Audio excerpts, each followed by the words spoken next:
नहीं से अवपात तो बर्तमान स्थल भाग पाखापाखि रोचे मैंने वेस्ट बेंगल झारखंड बॉर्डर पाखापाखि रोचे कि तार मुवमेंट थोड़ा कम्प्लिकेटेड अच्छी किंतु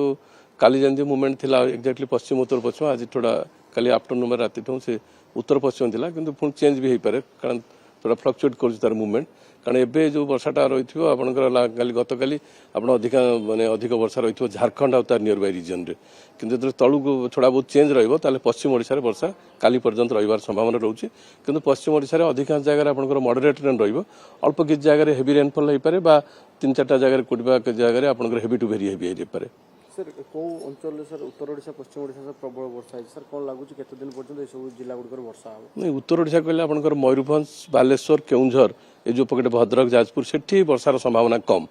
माने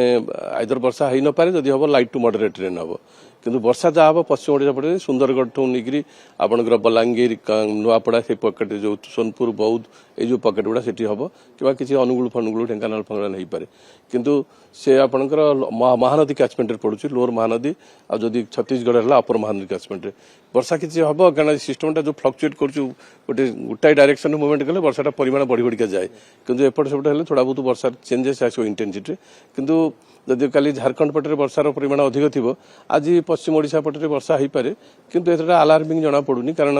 आपन हीराकुद डैम सेट जो बैरेज रही है वाटर मैनेजमेंट रही किसी असुविधा नहीं। सर ये अवपात ही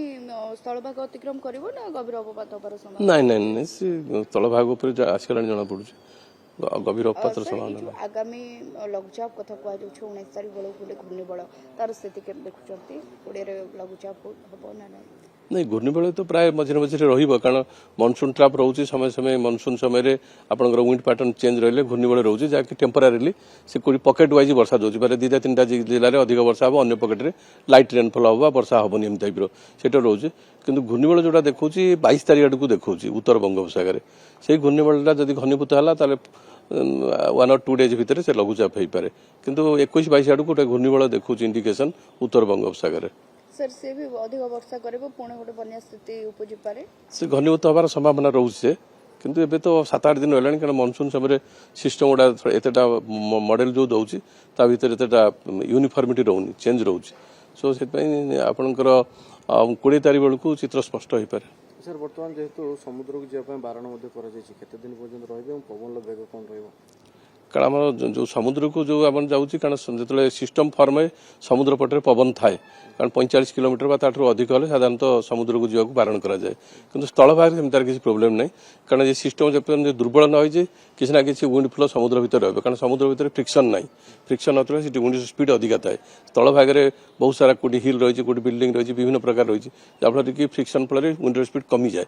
तल भाग में कौन प्रभाव नहीं जहाँ समुद्र भितर रही संभावना रोचे। सर पाणीपाग विभाग पक्षर कह जो आकलन रही